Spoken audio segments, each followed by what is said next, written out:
Hello दोस्तों, आपके अपने यूट्यूब चैनल पे आपका स्वागत है। आज की इस वीडियो में हम देखेंगे उत्तर प्रदेश से जुड़े टॉप प्रश्न, जिसमें हम देखेंगे उत्तर प्रदेश के इतिहास से संबंधित सभी प्रश्न जो विभिन्न परीक्षाओं में क्या है पूछे गए हैं। यदि आप उत्तर प्रदेश पुलिस, लेखपाल या यूपीएसआई उत्तर प्रदेश से जुड़े कोई भी प्रश्न आरओ एआरओ जैसी परीक्षाओं को दे रहे हैं दोस्तों, तो इस तरीके के प्रश्न जरूर ही पूछे जाते हैं।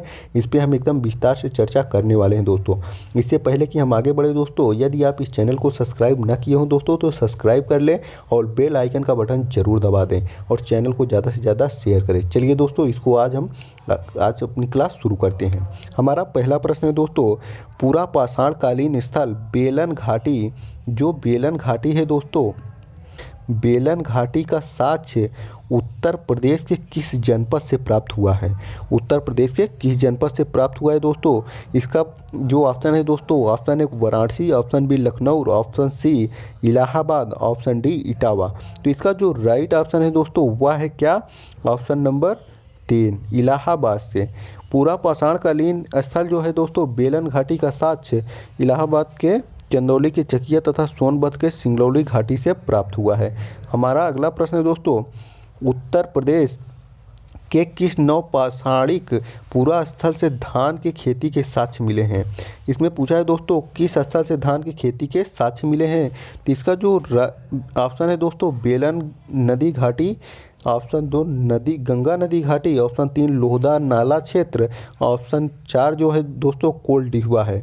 तो इसका दोस्तों जो राइट ऑप्शन है वह क्या है? कोल्डिहुआ है। इलाहाबाद में स्थित दोस्तों कोल्डिहुआ एकमात्र ऐसा नवपाषाणिक पुरा स्थल है जहां से चावल के प्राचीनतम साक्ष्य मिले हैं। कोल्डिहुआ कहाँ है दोस्तों? इलाहाबाद में है।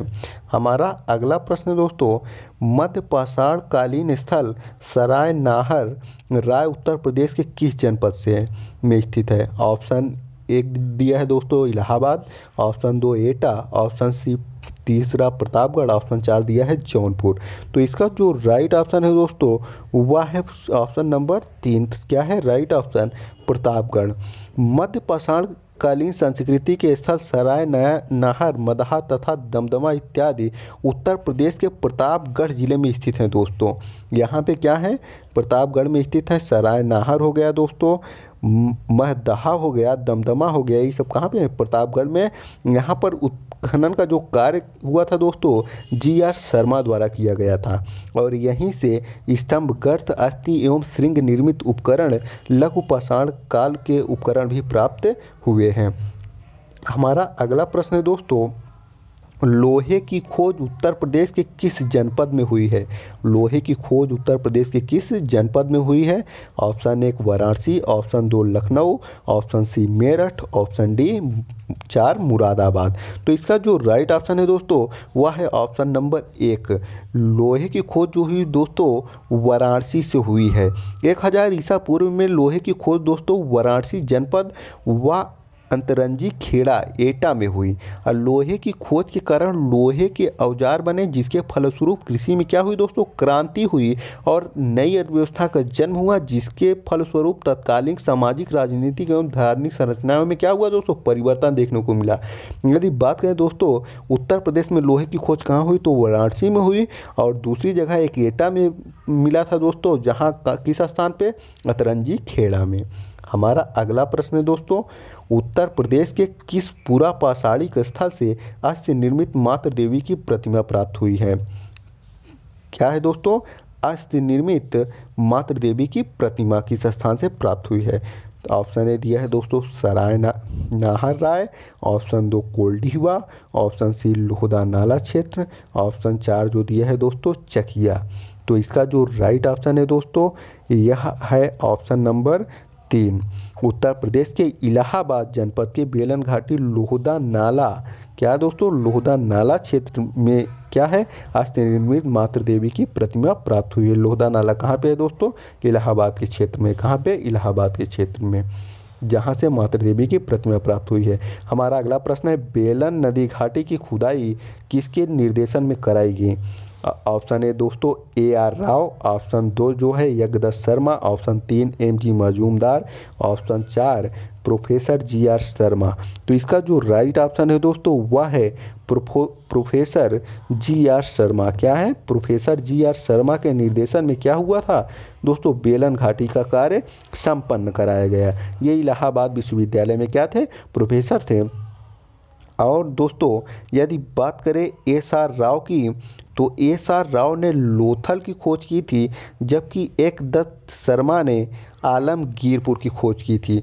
वहीं MG मजूमदार ने दोस्तों चंद्रहूणों की खोज की थी। किसकी? चंद्रहूणों की। हमारा अगला जो प्रश्न है दोस्तों वह है निम्नलिखित में से कौन सा नवपाषाणिक स्थल उत्तर प्रदेश में स्थित है? उत्तर प्रदेश में स्थित है पूछा है दोस्तों। ऑप्शन ए दिया है दोस्तों, ऑप्शन एक जो दिया है चीरांद दिया है, option 2 Koldihwa, option 3 Burzahom, option 4 Piklihal.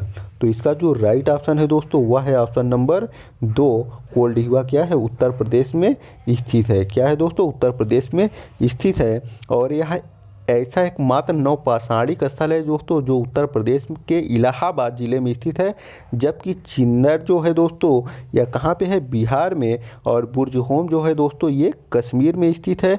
अब पिकलीहल कर्नाटक में स्थित है। कहाँ है दोस्तों? कर्नाटक में स्थित है। और कोल्डिवा से ही दोस्तों क्या है? प्राचीनतम साक्ष्य, चावल के साक्ष्य मिले हैं। और चीरंद से दोस्तों जो मिला है वह हड्डी के उपकरण मिले हैं। और बुर्जहोम से जो मिला है दोस्तों जम्मू कश्मीर में, यहाँ गर्तावास तथा पिकली हाल से जो मिला है दोस्तों क्या मिले हैं? शंख के ढेर और निवास स्थल प्राप्त हुए हैं। हमारा अगला प्रश्न है दोस्तों राज्य के किन जिलों से नवपाषाण कालीनिक साक्ष्य प्राप्त हुए हैं? इसमें पूछा है दोस्तों उत्तर प्रदेश के ऐसे कौन से ज़िले हैं जहाँ से नवपाषाण कालीन क्या है? साक्ष्य मिले हैं। तो इसका जो ऑप्शन है दोस्तों option A Allahabad, B Mirzapur, C Sonbhadra, D Pratapgarh. तो इसका जो राइट ऑप्शन है दोस्तों वह है ABCD।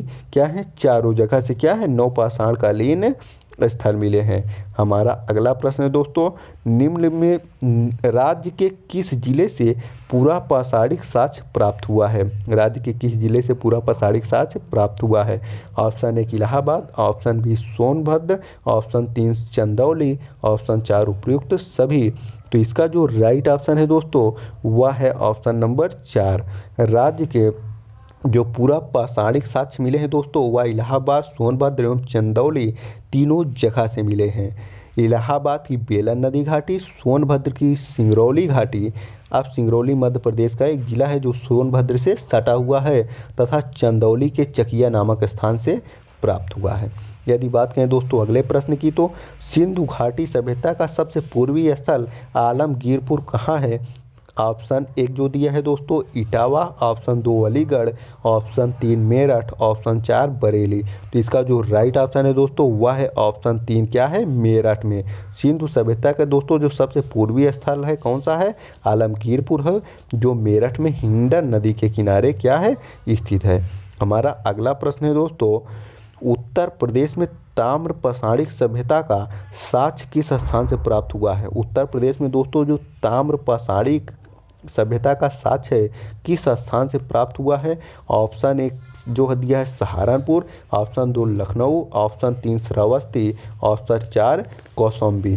तो इसका जो राइट ऑप्शन है दोस्तों वह है ऑप्शन नंबर 1। क्या है? ऑप्शन नंबर 1 सहारनपुर से प्राप्त हुआ है। उत्तर प्रदेश के मेरठ एवं सहारनपुर से क्या है दोस्तों पूरा स्थलों के ताम्र पाषाणिक सभ्यता के साक्ष्य प्राप्त हुए हैं। ध्यान रखिएगा दोस्तों सहारनपुर और मेरठ से क्या है? ताम्र पाषाणिक सभ्यता के स्थल प्राप्त हुए हैं। हमारा अगला प्रश्न है दोस्तों कौन सा महाजनपद उत्तर प्रदेश में स्थित नहीं था? ऑप्शन 1 दिया है सूरसेन, ऑप्शन 2 कौशल, ऑप्शन 3 काशी, ऑप्शन 4 अंग। तो इसका जो राइट ऑप्शन है दोस्तों अंग महाजनपद जो है दोस्तों वह क्या है? उत्तर प्रदेश में स्थित नहीं था। उत्तर प्रदेश में स्थित नहीं था। यदि इससे जुड़े अन्य प्रश्नों की बात करें दोस्तों तो अंग जो महाजनपद है वह बिहार के मुंगेर जिले में अवस्थित था, जिसकी राजधानी चंपा थी। क्या थी? चंपा थी। शेष सभी उत्तर प्रदेश में स्थित थे। सूरसेन मथुरा, कौशल फैजाबाद, काशी वाराणसी, मल्ल चेदी वल्ल कुरु अवा पंचाल हैं। यदि बात करें दोस्तों अगले प्रश्न की, तो अगला प्रश्न है हमारा दोस्तों, जो चेदी महाजनपद उत्तर प्रदेश के किस जिले में स्थित था? ये महाजनपद किस जिले में स्थित था? तो इसमें जो ऑप्शन दिया, ऑप्शन 1 दोस्तों Allahabad, option 2 Banda, option 3 Badaun, option 4 Balrampur. तो इसका जो राइट ऑप्शन है दोस्तों वह है क्या? बांदा में। कहाँ पे स्थित था? चेदी महाजन जनपद बांदा में स्थित था। हमारा अगला प्रश्न है दोस्तों, मल्ल महाजनपद उत्तर प्रदेश के किस जनपद में स्थित था? Option 1 Gorakhpur, option 2 Ballia, option 3 Kushinagar, option 4 Faizabad. तो इसका जो राइट ऑप्शन है दोस्तों, मल्ल जहाँ महाजनपद उत्तर प्रदेश के कुशीनगर व देवरिया जिले के आसपास क्षेत्रों में स्थित था। अर्थात इसका राइट ऑप्शन क्या हो जाएगा दोस्तों? राइट ऑप्शन 3 है। क्या है? राइट ऑप्शन 3 है। हमारा अगला प्रश्न है दोस्तों, 16 महाजनपदों में से कितने महाजनपद वर्तमान में उत्तर प्रदेश वाले भूभाग में स्थित थे? तो ऑप्शन 1 दिया है दोस्तों 5, ऑप्शन 2 7, ऑप्शन 3 8, ऑप्शन 4 6। तो इसका जो राइट ऑप्शन होगा दोस्तों ऑप्शन नंबर 3। क्या है? Right option. वर्तमान में उत्तर प्रदेश में 16 महाजनपदों में से 8 क्या थे दोस्तों? उत्तर प्रदेश में स्थित थे, जिनके नाम क्रमशः हैं काशी, कौशल, मल्ल, चेदी, वत्स, कुरु, पंचाल और सूरसेन क्या थे? उत्तर प्रदेश में स्थित महाजन पद थे। यदि अन्य की बात करें दोस्तों तो अंग हो गया, मगध हो गया, वज्जी हो गया, मत्स्य हो गया, अस्म हो गया, अवंती, गंधार व कंबोज, ये क्या थे दोस्तों? 8 उत्तर प्रदेश में स्थित नहीं थे। हमारा अगला प्रश्न है दोस्तों, कपिलवस्तु वर्तमान उत्तर प्रदेश के किस जनपद में अवस्थित था? जो दोस्तों क्या है? कपिलवस्तु जहां महात्मा बुद्ध का क्या हुआ था? जन्म हुआ था, वह उत्तर प्रदेश के वर्तमान में किस जिले में स्थित था? Option 1 Gonda, option 2 Gorakhpur, option 3 Gautam Buddh Nagar, option 4 Siddharth Nagar. तो इसका जो राइट ऑप्शन है दोस्तों वह है ऑप्शन नंबर 4। क्या है? वर्तमान का जो सिद्धार्थ नगर है दोस्तों वह क्या था? कपिलवस्तु के नाम से जाना जाता था। यदि बात करें दोस्तों ऋषिपत्तनम या मृगदांव का आधुनिक नाम क्या है? जो दोस्तों ऋषिपत्तनम था या कह लीजिए मृगदांव था, उसका आधुनिक नाम क्या है? ऑप्शन 1 वाराणसी, ऑप्शन 2 जो दिया है दोस्तों जनवा, ऑप्शन 3 कुशीनगर, ऑप्शन 4 सारनाथ दिया है। तो इसका जो राइट ऑप्शन है दोस्तों वह क्या है? सारनाथ है। क्या है? सारनाथ। ऋषिपत्तनम या मृगदांव दोस्तों सारनाथ को कहा जाता था। किसको कहा जाता था? सारनाथ को कहा जाता था। यहाँ पर गौतम बुद्ध ने अपना प्रथम उपदेश दिया था, जिसे धर्मचक्र प्रवर्तन कहा जाता है। सारनाथ उत्तर प्रदेश के वाराणसी जिले में अवस्थित है दोस्तों। यदि बात करें दोस्तों अगले प्रश्न की, तो गौतम बुद्ध बौद्ध धर्म का पालना किस राज्य को कहा जाता है? ऑप्शन नंबर ए दोस्तों बिहार, ऑप्शन 2 जो है झारखंड, ऑप्शन 3 उत्तर प्रदेश, ऑप्शन 4 हिमाचल प्रदेश। तो इसका जो राइट ऑप्शन है दोस्तों उत्तर प्रदेश। क्या है दोस्तों? उत्तर प्रदेश। बौद्ध धर्म के संस्थापक गौतम बुद्ध का अधिकांश जीवन उत्तर प्रदेश में व्यतीत होने के कारण दोस्तों इसे क्या है? बौद्ध धर्म का पालना कहा जाता है। हमारा अगला प्रश्न है दोस्तों, महावीर स्वामी के समय जैन धर्म का प्रमुख केंद्र था। इसमें दोस्तों प्रश्न पूछा है महावीर स्वामी के समय जैन धर्म का प्रमुख केंद्र कौन था? Option 1 Varanasi, option 2 Mathura, option 3 Shravasti, option 4 Kaushambi. तो इसका जो राइट ऑप्शन है दोस्तों वह है ऑप्शन नंबर 2। क्या है? मथुरा। यदि बात करें दोस्तों उत्तर प्रदेश में जैन धर्म के 2 ही प्रमुख केंद्र थे, एक मथुरा था, एक उज्जैन था। क्या था दोस्तों? एक उज्जैन था। उत्तर भारत में, समस्त उत्तर भारत में यदि बात करें दोस्तों तो जैन धर्म के प्रमुख 2 ही केंद्र थे, जिनमें से एक मथुरा उत्तर प्रदेश में था, उज्जैन कहाँ पे दोस्तों? मध्य प्रदेश में। और वहीं दोस्तों कुषाण काल में भी मथुरा जैन धर्म का एक समृद्ध केंद्र था। हमारा अगला प्रश्न है दोस्तों, बुद्ध काल में उत्तर प्रदेश में कितने मुख्य गणराज्य थे? बुद्ध काल में उत्तर प्रदेश में कितने मुख्य गणराज्य थे? Option number 1 4, option number 2 7, option number 3 8, option number 4 10। तो इसका जो राइट ऑप्शन है दोस्तों वह है क्या? Option number 2। बुद्ध काल में उत्तर प्रदेश में मुख्य गणराज्य जो थे दोस्तों वो कितने थे? 7 थे। बुद्ध काल में उत्तर प्रदेश में 7 मुख्य गणराज्य थे। यदि उन्हें देखें दोस्तों तो कपिलवस्तु के शाक्य थे, समसुमार पर्वत चुनार के भग्ग थे, केपसूत के कलाम थे, रामग्राम के कोली थे, कुशीनारा के मल्ल थे, पावा के मल्ल थे दोस्तों। और जो सातवां है पिपलीवन के मौर्य थे। हमारा अगला प्रश्न है दोस्तों, उत्तर वैदिक कालीन किस मृदभांड के साक्ष्य संपूर्ण उत्तर प्रदेश से प्राप्त हुए हैं। इसमें प्रश्न है दोस्तों कि जो उत्तर वैदिक कालीन मृदभांड है संपूर्ण उत्तर प्रदेश से प्राप्त हुए हैं वो कौन सा है। ऑप्शन है दोस्तों लाल मृदभांड, ऑप्शन 2 काला मृदभांड, ऑप्शन 3 चित्रित धूसर मृदभांड, ऑप्शन 4 उपयुक्त सभी। तो इसका जो राइट ऑप्शन है दोस्तों वह क्या है, ऑप्शन नंबर ए लाल मृदभांड। उत्तर वैदिक में दोस्तों लाल मृदभांड के साक्ष्य संपूर्ण उत्तर प्रदेश से क्या हुए हैं, प्राप्त हुए हैं।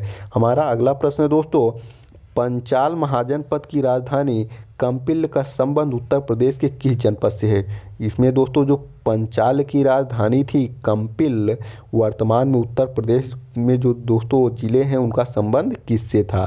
तो इसमें जो ऑप्शन है दोस्तों बरेली, ऑप्शन 2 फर्रुखाबाद, ऑप्शन 3 एटा, ऑप्शन 4 बदायूं। तो इसका जो राइट ऑप्शन है दोस्तों वह क्या है, ऑप्शन नंबर 2 क्या है, फर्रुखाबाद। पंचाल महाजनपद के उत्तरी पंचाल व दक्षिणी पंचाल दो भागों में दोस्तों क्या था, विभाजित था, जिसमें उत्तरी पंचाल की राजधानी यही क्षेत्र जो वर्तमान में क्या है बरेली बदायूं जिले के अवस्थित है, और दक्षिणी पंचाल की राजधानी दोस्तों कंपिल थी जो वर्तमान में क्या है फर्रुखाबाद जिले में अवस्थित है। यदि बात करें दोस्तों अगले प्रश्न की, तो हमारा जो अगला प्रश्न है दोस्तों वह है टोपरा जहाँ से अशोक के अभिलेख प्राप्त हुए हैं वह राज्य के किस जनपद में स्थित था। जो वर्तमान में दोस्तों टोपरा अशोक के अभिलेख प्राप्त हुआ है वह राज्य के किस जनपद में स्थित था। Option 1 Bareilly, option 2 Etawah, option 3 Baghpat, option 4 सराय सहारनपुर। ऑप्शन 4 क्या है दोस्तों, सहारनपुर। तो इसका जो राइट ऑप्शन है दोस्तों वह क्या है, सहारनपुर। यदि बात करें दोस्तों अशोक ने टोपरा में एक स्तंभ लेख लिखवाया था, क्या किया था, टोपरा में स्तंभ लेख लिखवाया था। टोपरा वर्तमान में उत्तर प्रदेश के सहारनपुर जनपद में स्थित है। और फिरोज शाह तुगलक ने दोस्तों टोपरा स्तंभ लेख को टोपरा से क्या किया था, दिल्ली ले गया था। कौन ले गया था दोस्तों, फिरोज शाह तुगलक ने। यदि अगले प्रश्न की ओर बढ़े दोस्तों, तो हमारा अगला प्रश्न है भारत सरकार का राजकीय चिन्ह कहाँ से लिया गया है। ऑप्शन ए दोस्तों Lucknow, option 2 Sarnath, option 3 Prayag, option 4 Meerut. तो इसका जो राइट ऑप्शन है दोस्तों वह है ऑप्शन नंबर 2, कहाँ से लिया गया है, सारनाथ से लिया गया है।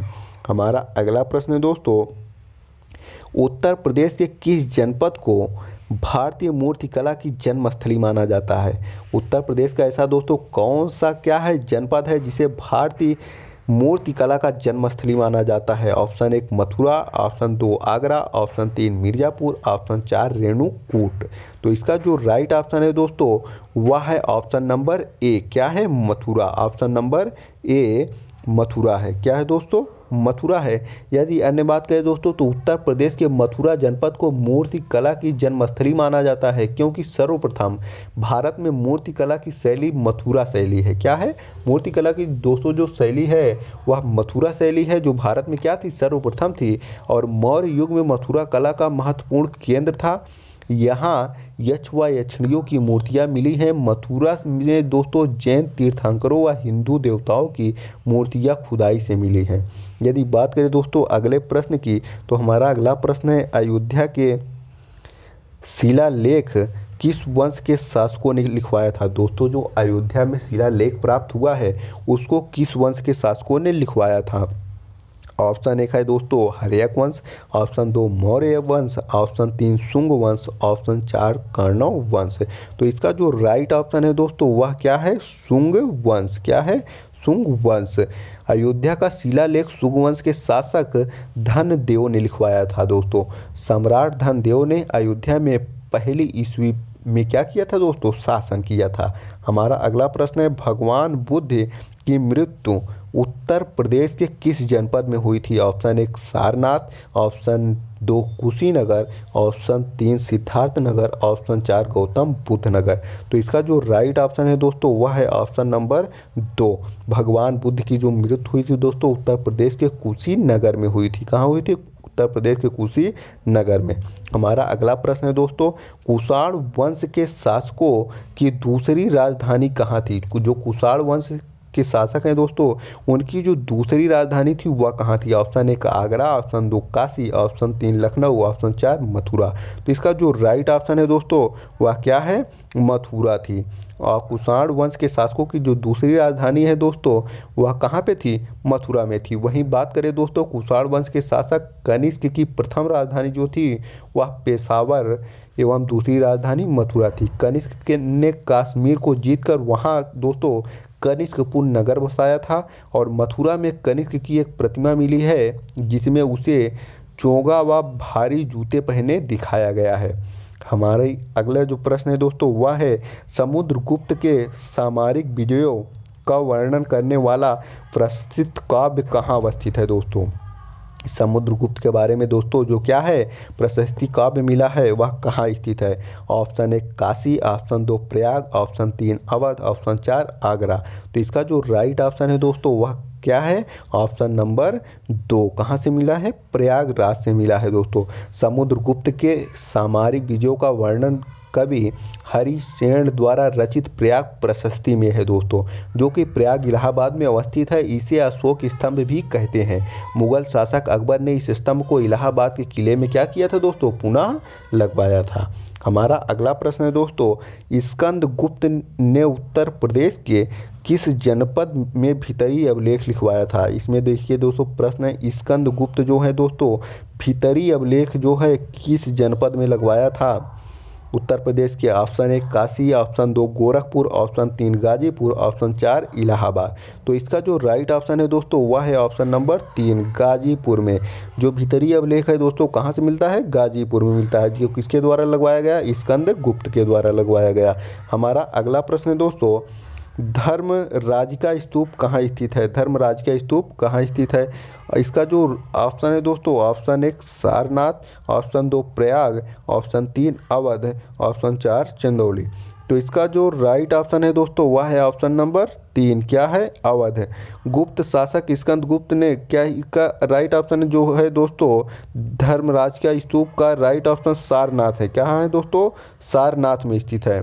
यदि बात करें दोस्तों इससे जुड़े अन्य पॉइंटों की तो धर्मराज का स्तूप धम्मेक स्तूप के नाम से भी क्या है दोस्तों जाना जाता है, जो वाराणसी जिले के सारनाथ में स्थित है। इसका निर्माण अशोक द्वारा करवाया गया था। किसके द्वारा? अशोक द्वारा, जो वर्तमान में कहाँ पे है दोस्तों? सारनाथ में। जबकि दोस्तों भीतरी अभिलेख कहाँ मिला है? इसका राइट ऑप्शन 3 है, गाजीपुर से मिला है। हमारा अगला जो प्रश्न है दोस्तों वह है हर्षवर्धन द्वारा उत्तर प्रदेश के किन किन स्थानों पर बौद्ध सम्मेलन का आयोजन किया गया था दोस्तों?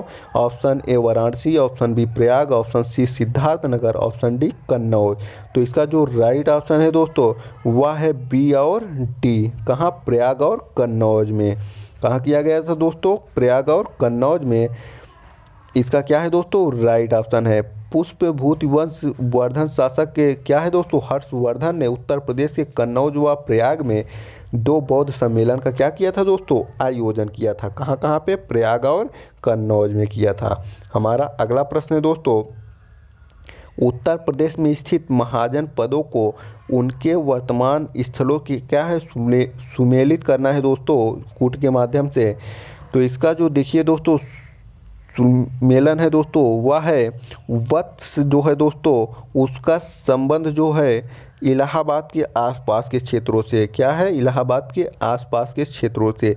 जबकि कौशल का संबंध अयोध्या के क्षेत्रों से है, अयोध्या के आसपास के क्षेत्रों से। वहीं दोस्तों पांचाल की बात करें तो पंचाल का क्षेत्र बरेली के क्षेत्रों से व बदायूं के और मल्ल का संबंध जो है कहाँ से दोस्तों? कुशीनगर के आसपास के क्षेत्रों से है। हमारा अगला प्रश्न है दोस्तों, सिराज ए हिंद किस नगर को कहा जाता है? Option 1 Kanpur, option 2 Jaunpur, option 3 Lucknow, option 4 Varanasi. तो इसका जो राइट ऑप्शन है दोस्तों वह है ऑप्शन नंबर 2। किसे कहा जाता है? जौनपुर को कहा जाता है। सिराज ए हिंद की संज्ञा किसे दी गई दोस्तों? जौनपुर को दी गई है। यदि इससे जुड़े दोस्तों अन्य पॉइंटों की बात करें तो शिक्षा, संस्कृत, कला एवं व्यापार का प्रमुख केंद्र बन जाने के कारण जौनपुर को दोस्तों क्या कहा गया? सिराजे हिंद, पूर्व का सिराज कहा जाने लगा। और सिराज हिंद से आशय भारत का सरताज से है। किससे है दोस्तों? भारत के सरताज से। हमारा अगला प्रश्न है दोस्तों, आगरा नगर की स्थापना किसने की थी? ऑप्शन ए इब्राहिम लोदी ने, ऑप्शन बी फिरोज शाह तुगलक ने, ऑप्शन 3 मोहम्मद बिन तुगलक ने, ऑप्शन 4 सिकंदर लोदी ने। तो इसका जो राइट ऑप्शन है दोस्तों वह है क्या? ऑप्शन नंबर 4 सिकंदर लोदी ने। आगरा शहर की स्थापना दोस्तों 1504 ईस्वी में दिल्ली सल्तनत के लोदी वंश के सुल्तान सिकंदर लोदी ने की थी। 1506 में सिकंदर लोदी ने आगरा को अपनी राजधानी भी बनाया था दोस्तों। यह बाद में मुगलों की राजधानी भी बना। आज आगरा अपनी अनेक इमारतों व वास्तुकला के सर्वश्रेष्ठ नमूनों के कारण उत्तर प्रदेश का क्या है दोस्तों? एक सर्वोच्च पर्यटक शहर भी है। यदि बात करें दोस्तों अगले प्रश्न की, तो हमारा अगला प्रश्न है अटाला मस्जिद कहाँ अवस्थित है? ऑप्शन 1 दोस्तों Delhi, option 2 Agra, option 3 Hyderabad, option 4 Jaunpur. तो इसका जो राइट ऑप्शन है दोस्तों वह है ऑप्शन नंबर 4। अटाला मस्जिद वर्तमान में कहाँ पे स्थित है दोस्तों? जौनपुर में स्थित है। यदि बात करें दोस्तों अगले प्रश्न की ओर, तो हमारा जो अगला प्रश्न है दोस्तों, बदायूं का जामा मस्जिद किसने बनवाया था? जो बदायूं में दोस्तों जामा मस्जिद है उसे किसने बनवाया था? ऑप्शन 1 दिया है दोस्तों बाबर ने, ऑप्शन 2 इल्तुतमिश ने, ऑप्शन 3 अकबर ने, ऑप्शन 4 शाहजहां ने। तो इसका जो राइट ऑप्शन है दोस्तों वह है ऑप्शन नंबर 2। क्या है राइट ऑप्शन? यदि बात करें दोस्तों बदायूं की जामा मस्जिद का निर्माण किसने? इल्तुतमिश ने करवाया था। इल्तुतमिश क्या है? दिल्ली का सुल्तान बनने से पूर्व बदायूं का क्या था दोस्तों? सूबेदार था।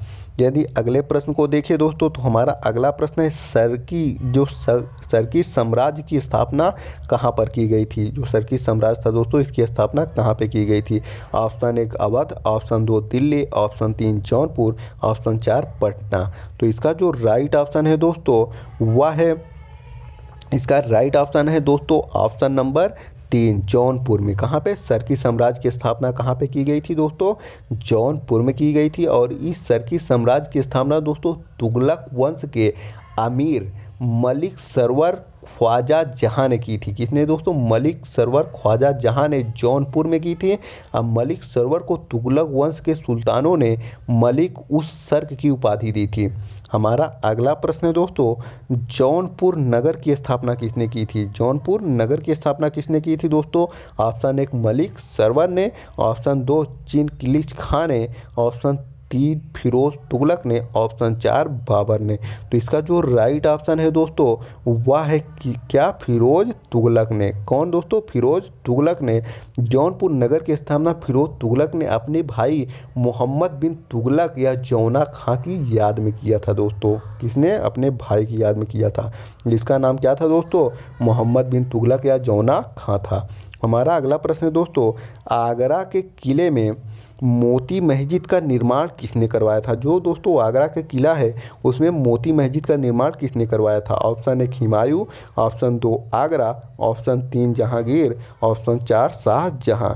तो इसका जो राइट ऑप्शन है दोस्तों वह क्या है? Option number 4। कौन? शाहजहां ने करवाया था दोस्तों। किसने करवाया था? शाहजहां ने करवाया था। आगरा के लाल किले में दोस्तों मोती मस्जिद का निर्माण शाहजहां ने करवाया था, जबकि आगरा के लाल किले का निर्माण अकबर द्वारा करवाया गया था। अकबर द्वारा क्या किया गया था दोस्तों? वहाँ का लाल किला बनवाया गया था और उसके अंदर दोस्तों मोती मस्जिद का निर्माण किसने करवाया था? शाहजहां ने करवाया था। दिल्ली के लाल किले में दोस्तों औरंगजेब ने मोती मस्जिद का निर्माण करवाया था। और दिल्ली का लाल किला किसने बनवाया दोस्तों? शाहजहां ने बनवाया था। और उसके अंदर मोती मस्जिद का निर्माण किसने करवाया था? वह औरंगजेब ने करवाया था। किसने करवाया दोस्तों? औरंगजेब ने। हमारा अगला प्रश्न है दोस्तों, किस सल्तनत कालीन सुल्तान ने अपनी राजधानी दिल्ली से आगरा स्थानांतरित की थी? Option 1 Mohammad Tughlaq, option 2 Firoz Tughlaq, option 3 Sikandar Lodi, option 4 Ibrahim Lodi. तो इसका जो राइट ऑप्शन है दोस्तों वह है ऑप्शन नंबर 3। किसने की थी दोस्तों? ऑप्शन नंबर 3 सिकंदर लोदी ने। सिकंदर लोदी ने क्या किया था दोस्तों, अपनी राजधानी दिल्ली से कहाँ ला दिया था, आगरा ला दिया था। लोदी वंश के शासक दोस्तों सिकंदर लोदी ने आगरा की स्थापना की तथा अपनी राजधानी दिल्ली से आगरा स्थानांतरित कर ली थी। यही क्या कि सिकंदर लोदी ने दोस्तों आगरा की स्थापना की थी और अपनी राजधानी क्या किया था, इसने दिल्ली से आगरा ला लिया था। और सिकंदर लोदी ने ही दोस्तों 1504 में आगरा शहर की स्थापना भी की थी। हमारा अगला प्रश्न है दोस्तों, अयोध्या के बाबरी मस्जिद का निर्माण किसने करवाया था। ऑप्शन ए औरंगजेब ने, ऑप्शन 2 मीर बाकी ने, ऑप्शन 3 जहांगीर ने, ऑप्शन 4 इनमें से कोई नहीं। तो इसका जो राइट ऑप्शन है दोस्तों वह है क्या, ऑप्शन नंबर 2। अयोध्या की जो दोस्तों बाबरी मस्जिद जो क्या है बहुत चर्चा का विषय रही, इसका निर्माण किसने करवाया था, मीर बाकी ने करवाया था। किसने करवाया था दोस्तों, मीर बाकी ने करवाया था। और ये क्या था दोस्तों, बाबर का सेनापति था। क्या था, बाबर का सेनापति था। हमारा अगला प्रश्न है दोस्तों, इत्मादुद्दौला का मकबरा कहाँ स्थित है। इत्मादुद्दौला का मकबरा जो है दोस्तों वह कहाँ स्थित है। Option 1 Agra, option 2 Allahabad, option 3 Delhi, option 4 Lahore. तो इसका जो दोस्तों राइट ऑप्शन है वह है हमारा ऑप्शन नंबर 1 क्या है, आगरा में। ऑप्शन नंबर 1 क्या है, इसका राइट ऑप्शन है दोस्तों आगरा राइट है।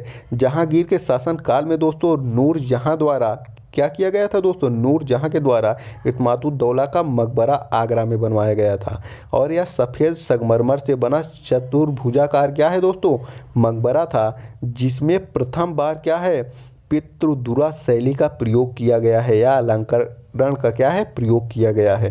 हमारा अगला प्रश्न है दोस्तों, आगरा में जहांगीरी महल का निर्माण किसने करवाया था।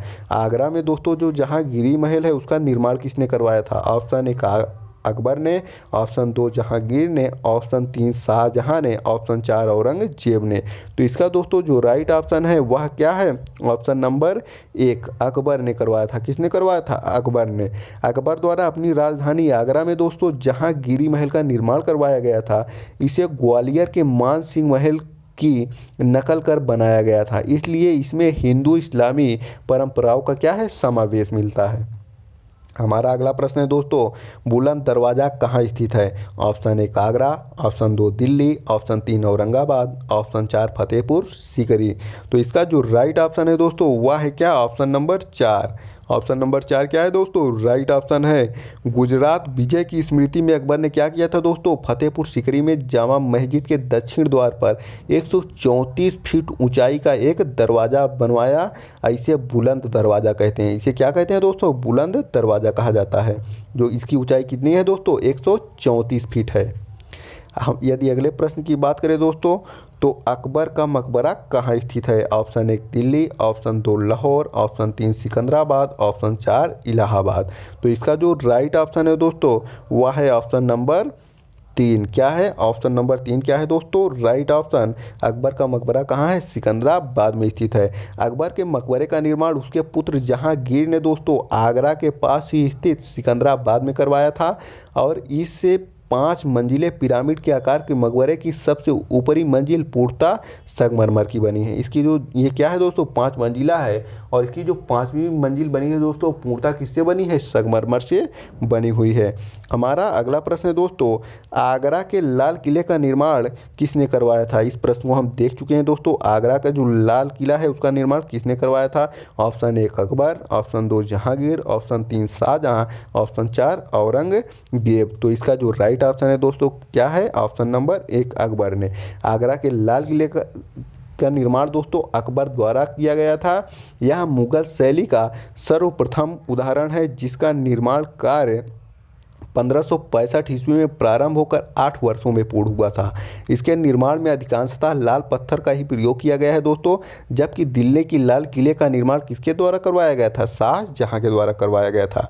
भारत में 2 लाल किले, एक आगरा में एक दिल्ली में। और आगरे का लाल किला का निर्माण कौन करवाया दोस्तों, अकबर। और दिल्ली के लाल किला को शाहजहां द्वारा बनवाया गया था।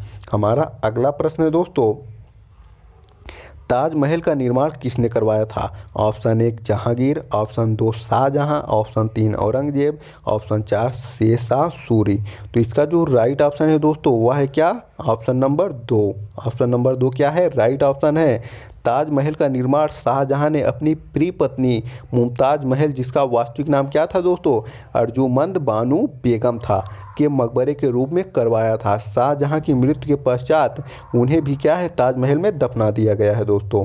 यदि बात करें दोस्तों कि शाहजहां की पत्नी जो क्या है मुमताज महल, उनका वास्तविक नाम क्या था दोस्तों? कई बार परीक्षाओं में पूछ चुका है, तो अर्जुमंद बानो बेगम था।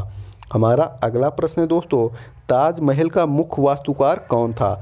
ऑप्शन 1 हमीद अहमद, ऑप्शन 2 उस्ताद ईसा, ऑप्शन 3 उस्ताद अहमद लाहौरी, ऑप्शन 4 उपयुक्त सभी। तो इसका जो राइट ऑप्शन है दोस्तों वह है ऑप्शन नंबर 3 उस्ताद अहमद लाहौरी क्या थे? उसके वास्तविक वास्तुकार थे। इससे जुड़े बात करें दोस्तों तो यह क्या मुख्य मिस्त्री था? क्या था? मुख्य मिस्त्री था उस्ताद अहमद लाहौरी। हमारा अगला प्रश्न है दोस्तों, बीरबल का जन्म कहाँ हुआ था? बीरबल का जन्म कहाँ हुआ था? Option 1 Kalpi, option 2 Kashi, option 3 Unnao, option 4 Gwalior. तो इसका जो राइट ऑप्शन है दोस्तों वह है क्या? कल्पी। बीरबल का जो जन्म हुआ था दोस्तों वह कल्पी में हुआ था। कहाँ पे हुआ था? कल्पी में हुआ था। और अकबर के नवरत्नों में से क्या थे? बीरबल एक थे और उत्तर प्रदेश से कल्पी में इनका जन्म हुआ था। और बीरबल की यदि दोस्तों वास्तविक नाम की बात करें तो उनका जो वास्तविक नाम था वह महेश दास था। क्या था दोस्तों? महेश दास था। हमारा अगला प्रश्न है दोस्तों, किस मुगल बादशाह ने अपनी राजधानी आगरा से दिल्ली स्थानांतरित की थी? ऐसा कौन सा मुगल का शासक था दोस्तों जिसने राजधानी क्या किया था? आगरा से दिल्ली ला लिया था। तो ये ऑप्शन ए दोस्तों Akbar, option 2 Jahangir, option 3 Shahjahan, option 4 Aurangzeb.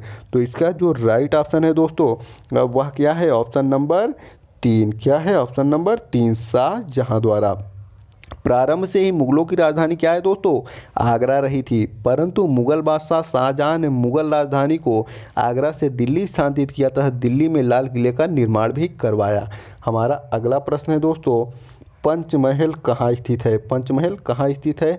Option A Fatehpur Sikri, option 2 Agra, option 3 Delhi, option 4 Lahore. तो इसका जो राइट ऑप्शन है दोस्तों वह पंचमहल कहाँ स्थित है? ऑप्शन नंबर ए फतेहपुर सीकरी में। पंचमहल का निर्माण अकबर ने फतेहपुर सीकरी में करवाया था दोस्तों। इसे हवा महल भी कहते हैं। यह पिरामिड के आकार का 5 मंजिला भवन है तथा नालंदा के बौद्ध विहारों की प्रेरणा पर आधारित था। किस पे आधारित था दोस्तों? नालंदा के जो बौद्ध क्या थे? विहार थे, उन्हीं के से प्रेरणा लेके ये बनवाया गया था। हमारा अगला प्रश्न है दोस्तों, शेख सलीम चिश्ती का मकबरा कहाँ है? जो शेख सलीम चिश्ती थी दोस्तों इनका मकबरा कहाँ है? Option 1 Agra, option 2 Ajmer, option 3 Fatehpur Sikri, option 4 Lucknow. तो इसका जो राइट ऑप्शन है दोस्तों वह है क्या? Option number 3 Fatehpur Sikri. अकबर महान सूफी संत शेख सलीम चिश्ती का भक्त था दोस्तों। और जहांगीर का जन्म भी शेख सलीम चिश्ती की कुटिया में हुआ था और इसी कारण अकबर ने जहांगीर का नाम क्या रखा था दोस्तों? सलीम रखा था। और शेख सलीम चिश्ती का मकबरा भी अकबर ने फतेहपुर सीकरी में ही बनवाया था। कहाँ बनवाया था दोस्तों? फतेहपुर सीकरी में ही बनवाया था। हमारा अगला प्रश्न है दोस्तों, मुगल राजकुमार खुसरो का मकबरा कहाँ है? Option 1 Delhi, option 2 Agra, option 3 Fatehpur Sikri, option 4 Allahabad. तो इसका जो राइट ऑप्शन है दोस्तों वह है ऑप्शन नंबर 4। क्या है? ऑप्शन नंबर 4 इसका राइट ऑप्शन है। बात करें दोस्तों, जहांगीर के पुत्र खुसरो का मकबरा इलाहाबाद में स्थित है, जिसे आज खुसरो बाग के नाम से क्या है दोस्तों? जाना जाता है। हमारा अगला प्रश्न है दोस्तों, मुगल कालीन इमारतों को उनके स्थानों के साथ क्या है? सुमेलित करना है। इसमें जो दिया है दोस्तों वह है मरियम महल। मरियम महल फतेहपुर सीकरी दोस्तों, इसे किसने बनवाया था? अकबर ने बनवाया था। किसने बनवाया था दोस्तों? अकबर ने बनवाया था। तो इसका जो मिलान हो जाएगा दोस्तों मरियम महल का किससे हो जाएगा? फतेहपुर सीकरी से हो जाएगा। वहीं अकबरी महल की दोस्तों बात करें तो अकबरी महल कहाँ पे स्थित है? आगरा में है। कहाँ पे है दोस्तों? अकबरी महल आगरा में है। ये भी किसके द्वारा बनवाया गया था दोस्तों? अकबर के द्वारा। और वहीं हुमायूं का मकबरा की बात करें दोस्तों, तो हुमायूं का मकबरा दिल्ली में है। कहाँ पे है दोस्तों? दिल्ली में है। और बात करें दोस्तों ये किसको ने बनवाया था, तो हाजी बेगम ने बनवाया था। वहीं शेर शाह का मकबरा दोस्तों कहाँ है? सासाराम में है। कहाँ पे है? सासाराम में है। और इसे शेर शाह सूरी ने स्वयं बनवाया था। यदि बात करें दोस्तों अगले प्रश्न की, तो हमारा अगला प्रश्न है दोस्तों 1857 की क्रांति का प्रारंभ कहाँ से हुआ? 1857 की जो दोस्तों क्रांति हुई थी, इसका प्रारंभ कहाँ से हुआ था? Option 1 Barrackpore, option 2 Meerut, option 3 जो है दोस्तों दिल्ली, ऑप्शन 4 कानपुर। तो इसका जो राइट ऑप्शन है दोस्तों वह है ऑप्शन नंबर 2। ऑप्शन नंबर 2 क्या है दोस्तों? राइट ऑप्शन है। कहाँ से हुआ था? मेरठ से हुआ था। भारतीय स्वतंत्रता हेतु प्रथम जो सशस्त्र विद्रोह दोस्तों 10 मई 1857 को मेरठ से प्रारंभ हुआ था। मेरठ स्थित छावनी की 20 NI तथा 3 LC की पैदल सैन्य टुकड़ी ने क्या है दोस्तों चर्बी वाले कारतूस को प्रयोग करने से मना कर दिया था और विद्रोह कर दिया था। हमारा अगला प्रश्न है दोस्तों 1857 की क्रांति के दौरान किसे कानपुर का पेशवा घोषित कर दिया गया था? Option A Laxmibai, option 2 Liaquat Ali, option 3 Tatya Tope, option 4 Nana Saheb. Option 4 Nana साहेब। तो इसका जो राइट ऑप्शन है दोस्तों वह क्या है? Option number 4। 1857 की क्रांति के दौरान दोस्तों कानपुर का पेशवा नाना साहब को घोषित कर दिया गया था। हमारा अगला प्रश्न है दोस्तों 1857 की क्रांति के दौरान किसे अवध का नवाब घोषित कर दिया गया था? 1857 की दोस्तों जब क्रांति हुई थी तो किसे वहां का नवाब घोषित कर दिया गया था? ऑप्शन ए लियाकत अली को, ऑप्शन बी बिरजिस कादिर को, ऑप्शन 3 बहादुर शाह को, ऑप्शन 4 खान बहादुर खान को। तो इसका जो राइट ऑप्शन है दोस्तों वह है ऑप्शन नंबर 2। ऑप्शन नंबर 2 क्या है दोस्तों? राइट ऑप्शन है। यदि इससे जुड़े अन्य पॉइंटों की दोस्तों बात करें हम, तो इसमें अवध की बेगम हजरत महल ने अपने पुत्र दोस्तों बिरजिस कादिर को अवध का नवाब घोषित कर दिया था। और बेगम हजरत महल जो थी दोस्तों अवध के अंतिम नवाब वाजिद अली शाह की बेगम थी। किसकी? वाजिद अली शाह की बेगम थी। 21 मार्च 1858 को कॉलिन कैंपबेल के नेतृत्व में लखनऊ का पुनः क्या किया गया दोस्तों? अंग्रेजों द्वारा कब्जा कर लिया गया था। हमारा अगला प्रश्न है दोस्तों उत्तर प्रदेश की राजधानी आगरा से इलाहाबाद कब बनी? दोस्तों उत्तर प्रदेश की जो दोस्तों राजधानी थी वह क्या आगरा से इलाहाबाद कब बनी? Option 1 1850, option 2 1857, option 3 1858, option 4 1863। तो इसका जो राइट ऑप्शन है दोस्तों वह क्या है? ऑप्शन नंबर 3 1858 में। कब बनी थी दोस्तों आगरा से इलाहाबाद? 1858 में। क्योंकि 1857 के क्रांति के पश्चात 1858 में दिल्ली डिवीज़न को उत्तर पश्चिमी प्रांत से अलग कर दिया गया और उत्तर प्रदेश की राजधानी आगरा से इलाहाबाद स्थानांतरित कर दी गई थी दोस्तों। हमारा अगला प्रश्न है दोस्तों 1857 के विद्रोह का नेतृत्व लखनऊ में किसने किया था? जो लखनऊ में विद्रोह का नेतृत्व करता था दोस्तों वह कौन था? ऑप्शन ए Begum Hazrat Mahal, option 2 Liaquat Ali, option 3 Tatya Tope, option 4 Kadam Singh. तो इसका जो राइट ऑप्शन है दोस्तों वह है बेगम हजरत महल। 1857 में की दोस्तों को जो क्रांति हुई थी लखनऊ से विद्रोहकर्ता में दोस्तों बेगम हजरत महल जी थी। कौन थी? बेगम हजरत महल। 4 जून 1857 को दोस्तों लखनऊ में बेगम हजरत महल ने विद्रोह की कमान संभाली थी और शीघ्र ही वहाँ कौन दोस्तों कैंपबेल ने नेतृत्व में क्या कर लिया था? अंग्रेजी सेना ने हरा दिया था और लखनऊ को अपने कब्जे में कर लिया था। यदि बात करें दोस्तों अगले प्रश्न की, तो 1858 का महारानी का घोषणा पत्र कहाँ पढ़ा गया? जो 1858 में दोस्तों महारानी का घोषणा पत्र था वह कहाँ पढ़ा गया? Option 1 Agra, option 2 Meerut, option 3 Lucknow, option 4 Meerut. Option 1 Agra दिया है दोस्तों, ऑप्शन 2 इलाहाबाद दिया है, ऑप्शन 3 लखनऊ दिया है, ऑप्शन 4 मेरठ दिया है। तो इसका जो राइट ऑप्शन है दोस्तों वह क्या है? ऑप्शन नंबर 2 इलाहाबाद में पढ़ा गया। कहाँ पढ़ा गया दोस्तों? इलाहाबाद में। 1 नवंबर 1858 को इलाहाबाद में आयोजित दरबार में तत्कालीन गवर्नर, उस समय जो गवर्नर थे दोस्तों लॉर्ड कैनिंग ने महारानी विक्टोरिया का घोषणा पत्र पढ़ा था और इसी उद्घोषणा से गवर्नर जनरल कैनिंग को क्या कर दिया गया दोस्तों, वायसराय बनाया गया था। हमारा दोस्तों अगला प्रश्न है 1857 के विद्रोह का नेतृत्व बरेली में किसने किया था? बरेली में किसने किया था? ऑप्शन ए खान बहादुर ने, ऑप्शन 2 लियाकत अली ने, ऑप्शन 3 मंगल पांडे ने, ऑप्शन 4 मौलवी अब्दुल्ला ने। तो इसका जो राइट ऑप्शन है दोस्तों वह है ऑप्शन नंबर 1। ऑप्शन नंबर 1 क्या है? राइट ऑप्शन खान बहादुर ने। किसने किया था दोस्तों? खान बहादुर ने। यदि अगले प्रश्न को देखें दोस्तों तो हमारा जो अगला प्रश्न है वह है 1857 के विद्रोह का नेतृत्व कानपुर में किसने किया था? Option A Laxmibai, option 2 Birjis Qadir, option 3 Tatya Tope, option 4 Kadam Singh. तो इसका जो राइट ऑप्शन है दोस्तों वह है ऑप्शन नंबर 3। ऑप्शन नंबर 3 क्या है दोस्तों? राइट ऑप्शन है। हमारा अगला प्रश्न दोस्तों अवध के किस नवाब ने सहायक संधि पर हस्ताक्षर किए थे? अवध का ऐसा कौन सा नवाब था दोस्तों जिसने सहायक संधि पर हस्ताक्षर कर दिया था? Option 1 Saadat Khan, option 2 Wajid Ali Shah, option 3 Shujauddaula, option 4 Safdar Jung. तो इसका जो राइट ऑप्शन है दोस्तों वह सही ऑप्शन उसका ऑप्शन नंबर ए शहादत खान ने क्या किया था दोस्तों? हस्ताक्षर कर दिया था सहायक संधि पर। हमारा अगला प्रश्न है दोस्तों अवध का अंतिम नवाब कौन था? अवध का अंतिम नवाब कौन था? Option A Safdar Jung, option 2 Asafuddaula, option 3 Wajid Ali Shah, option 4 Shujauddaula. तो इसका जो राइट ऑप्शन है दोस्तों वह है वाजिद अली शाह। कौन था दोस्तों? वाजिद अली शाह। वाजिद अली शाह क्या था दोस्तों? अवध का अंतिम नवाब था। यदि बात करें दोस्तों अगले प्रश्न की तो हमारा अगला प्रश्न है बक्सर के युद्ध में अवध के किस नवाब ने भाग लिया था? वह अवध का ऐसा कौन सा नवाब था दोस्तों जिसने बक्सर के युद्ध में भाग लिया था? ऑप्शन ए Shujauddaula, option 2 Shah Alam, option 3 Wajid Ali Shah, option 4 Safdar जंग ने। हमारा जो इसका राइट ऑप्शन है दोस्तों वह है शुजाउद्दौला ने। शुजाउद्दौला अवध का नवाब था जिसने क्या किया था? बक्सर के युद्ध में भाग लिया था।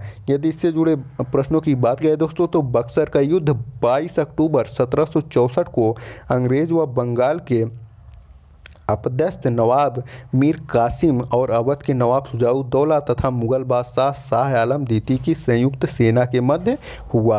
इस युद्ध में क्या दोस्तों? अंग्रेज को विजय मिली थी। हमारा अगला प्रश्न है दोस्तों बक्सर का युद्ध किस संधि से समाप्त हुआ? ऑप्शन ए इलाहाबाद की संधि, ऑप्शन 2 बक्सर की संधि, ऑप्शन 3 बंगाल की संधि, ऑप्शन 4 इनमें से कोई नहीं। तो इसका जो राइट ऑप्शन है दोस्तों वह क्या है? ऑप्शन नंबर ए। बक्सर का युद्ध जो समाप्त हुआ दोस्तों इलाहाबाद की संधि से हुआ था।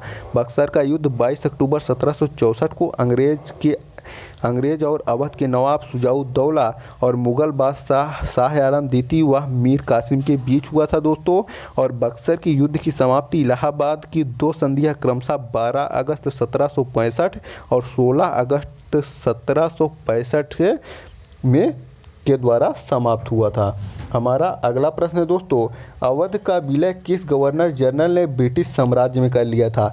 ऐसा कौन था गवर्नर जनरल दोस्तों, कौन था जिसने अवध का विलय ब्रिटिश साम्राज्य में कर लिया था? ऑप्शन ए दिया है दोस्तों लॉर्ड वेलेजली ने, ऑप्शन 2 लॉर्ड डलहौजी ने, ऑप्शन 3 लॉर्ड कैनिंग ने, ऑप्शन 4 रॉबर्ट क्लाइव ने। तो इसका जो राइट ऑप्शन है दोस्तों वह है ऑप्शन नंबर 2। ऑप्शन नंबर 2 क्या है राइट ऑप्शन? लॉर्ड डलहौजी ने क्या कर लिया था दोस्तों? अवध को ब्रिटिश साम्राज्य में विलय कर लिया था अवध का। हमारा अगला प्रश्न है दोस्तों स्वतंत्र अवध राज्य की स्थापना किसने की थी?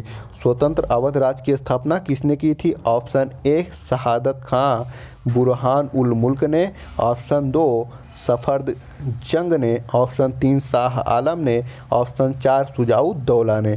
तो इसका जो राइट ऑप्शन है दोस्तों वह है ऑप्शन नंबर ए। पश्चिम के कन्नौज से लेकर पूर्व में कर्मशा नदी तक फैला अवध का सूबा एक विस्तृत और समृद्धशाली क्षेत्र था दोस्तों।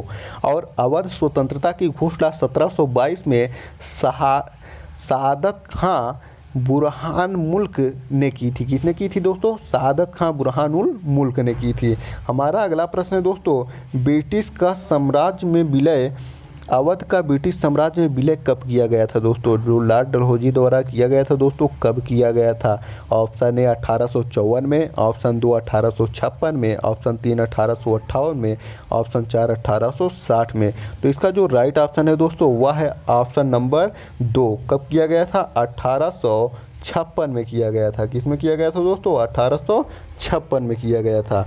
हमारा अगला प्रश्न है दोस्तों, जो हमारा अगला प्रश्न है वह है दोस्तों,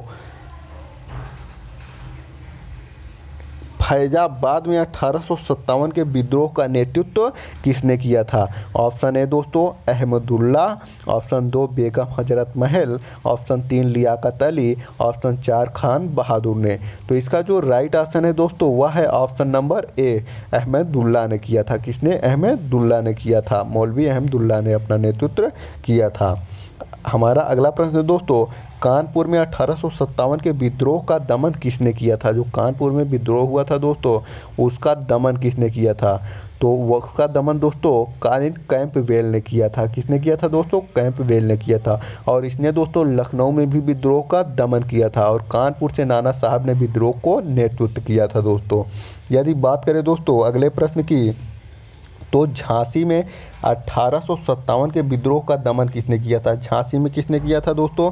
option A Hudson, option 2 general Hugh Rose, option 3 Campbell, option 4 general Neill ने। तो इसका जो राइट ऑप्शन है दोस्तों वह है ऑप्शन नंबर 2, जनरल ह्यूरोज ने क्या किया था दोस्तों? झांसी में विद्रोह का दमन किया था। हमारा अगला प्रश्न है दोस्तों, इलाहाबाद में विद्रोह का दमन किसने किया था? इलाहाबाद में पूछा है दोस्तों, किसने किया था? ऑप्शन 1 कर्नल नील ने, ऑप्शन 2 जनरल ह्यूरोज ने, ऑप्शन 3 विसेंट आयर ने, ऑप्शन 4 मेजर टेलर ने। तो इसका जो राइट ऑप्शन है दोस्तों वह क्या है? ऑप्शन नंबर ए, कर्नल नील ने किया था। किसने किया था? कर्नल नील ने किया था। हमारा अगला प्रश्न है दोस्तों, हरिश्चंद्र मैगनीज का प्रकाशन कहाँ से किया गया? हरिश्चंद्र जो मैगनीज था उसका प्रकाशन कहाँ से किया गया? Option A Allahabad, option 2 Varanasi, option 3 Lucknow, option 4 Pratapgarh. तो इसका जो राइट ऑप्शन है दोस्तों वह है क्या? Option number 2। कहाँ से किया गया था? वाराणसी से किया गया था। कहाँ से किया गया था दोस्तों? वाराणसी से किया गया था। और भारतेंदु हरिश्चंद्र ने वाराणसी से कवि वचन सुधा तथा हरिश्चंद्र मैगनीज का प्रकाशन किया था। भारतेंदु वाराणसी के निवासी थे दोस्तों और इन्होंने भारत दुर्दशा, अंधेर नगरी एवं मुद्रा राक्षस जैसे नाटकों की क्या की है? रचना की है। हमारा अगला प्रश्न है दोस्तों, देवबंद आंदोलन के प्रणेता कौन थे? जो देवबंद आंदोलन था दोस्तों उसके प्रणेता कौन थे? तो इसका जो राइट ऑप्शन दिया है दोस्तों वह है अहमद, इसमें मोहम्मद कासिम ननौतवी और रशीद अहमद गंगोही, सर सैयद अहमद खां और डी बख्त खां।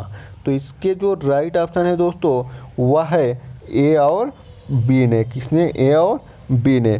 मोहम्मद, इसमें दोस्तों मोहम्मद कासिम ननौती एवं रशीद अहमद गंगोही ने 1867 में दोस्तों देवबंद में इस्लामी मदरसे की स्थापना की तथा देवबंद आंदोलन प्रारंभ किया। सर सैयद अहमद अलीगढ़ मुस्लिम विश्वविद्यालय के क्या थे दोस्तों? संस्थापक थे। क्या थे? संस्थापक थे। यदि बात करें अगले प्रश्न की दोस्तों, तो हमारा अगला प्रश्न है अलीगढ़ आंदोलन के प्रणेता कौन थे? तो ऑप्शन ए दिया है दोस्तों Aga Khan, option 2 Syed Ahmad, option 3 Rashid Ahmad, option 4 Salimullah. तो इसका जो राइट ऑप्शन होगा दोस्तों वह है ऑप्शन नंबर 2। ऑप्शन नंबर 2 क्या है दोस्तों? राइट ऑप्शन है। यदि बात करें इससे जुड़े अन्य तथ्यों की दोस्तों, तो 1857 के विद्रोह में मुसलमानों की सक्रिय भागीदारी के कारण सरकार द्वारा उनके दमन से मुसलमानों की स्थिति क्या हुई दोस्तों? छिन्न भिन्न होने लगी थी। ऐसे समय में ही सर सैयद अहमद खां के नेतृत्व में चलाए गए आंदोलन को ही अलीगढ़ आंदोलन के नाम से जाना जाता है। हमारा अगला प्रश्न है दोस्तों, अलीगढ़ मुस्लिम एंग्लो ओरिएंटल कॉलेज की स्थापना कब हुई? ऑप्शन ए 1858 में, ऑप्शन 2 1864 में, ऑप्शन 3 1875 में, ऑप्शन 4 1890 में। तो दोस्तों इसका जो राइट ऑप्शन है वह है ऑप्शन नंबर 3। क्या है ऑप्शन नंबर 3 1875 में। अलीगढ़ मुस्लिम एंग्लो ओरिएंटल कॉलेज की स्थापना दोस्तों 1875 में सर सैयद अहमद खान द्वारा की गई थी। कब की गई थी दोस्तों? 1875 में की गई थी। और हमारा दोस्तों जो अगला प्रश्न है वह प्रश्न है दोस्तों, सेंट्रल हिंदू कॉलेज की स्थापना किसने की थी? दोस्तों जो सेंट्रल हिंदू कॉलेज है उसकी स्थापना किसने की थी? ऑप्शन नंबर ए मदन मोहन मालवीय ने, ऑप्शन बी एनी बेसेंट ने, ऑप्शन 3 महात्मा गांधी ने, ऑप्शन 4 डॉक्टर जाकिर हुसैन ने। तो इसका जो राइट ऑप्शन है दोस्तों वह है ऑप्शन नंबर 2 एनी बेसेंट ने। किसने किया था दोस्तों? एनी बेसेंट ने किया था।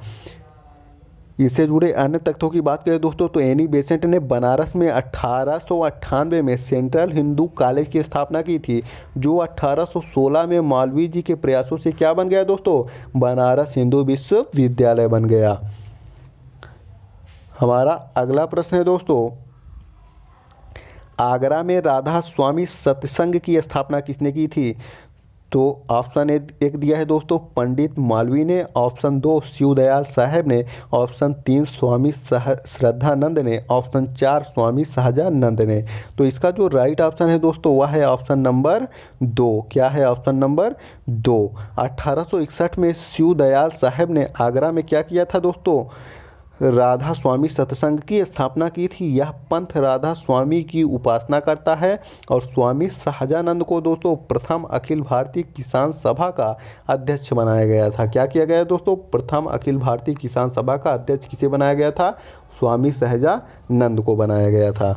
हमारा अगला प्रश्न है दोस्तों, काशी हिंदू विश्वविद्यालय के संस्थापक कौन हैं? Option A any Besant, option 2 doctor Radhakrishnan, option 3 Pandit Madan Mohan Malviya, option 4 Acharya Kripalani. तो इसका जो राइट ऑप्शन है दोस्तों वह है ऑप्शन नंबर 3। क्या है ऑप्शन नंबर 3? एनी बेसेंट ने दोस्तों बनारस में क्या किया था? 1898 में सेंट्रल हिंदू कॉलेज की स्थापना कर दी थी, और जो बाद में 1916 में मदन मोहन मालवीय जी के प्रयासों द्वारा क्या बन गया दोस्तों? बनारस हिंदू विश्वविद्यालय बन गया। हमारा अगला प्रश्न है दोस्तों, सरोजिनी नायडू कांग्रेस के किस सम्मेलन में अध्यक्ष बनी? सरोजिनी नायडू दोस्तों कांग्रेस के किस सम्मेलन में अध्यक्ष बनी थी? Option A Belgaum, option 2 Kanpur, option 3 Bombay, option 4 Calcutta. तो इसका जो राइट ऑप्शन है दोस्तों वह है ऑप्शन नंबर 2। ऑप्शन नंबर 2 क्या है दोस्तों? राइट ऑप्शन है। यदि इससे जुड़े अन्य तथ्यों की बात करें दोस्तों तो सरोजिनी नायडू सन 1925 में क्या है कांग्रेस के कानपुर अधिवेशन में अध्यक्ष बनी। वे भारतीय राष्ट्रीय कांग्रेस की प्रथम महिला अध्यक्ष थी। भारतीय राष्ट्रीय कांग्रेस की प्रथम महिला अध्यक्ष थी और 1925 में कानपुर के अधिवेशन में क्या की थी? इन्होंने अध्यक्षता की थी। हमारा अगला प्रश्न है दोस्तों, कांग्रेस के किस अधिवेशन में जॉर्ज यूले प्रथम अंग्रेज अध्यक्ष बने थे दोस्तों? Option A Allahabad, option 2 Kanpur, option 3 Madras, option 4 Poona. तो इसका जो राइट ऑप्शन है दोस्तों वह है ऑप्शन नंबर 1।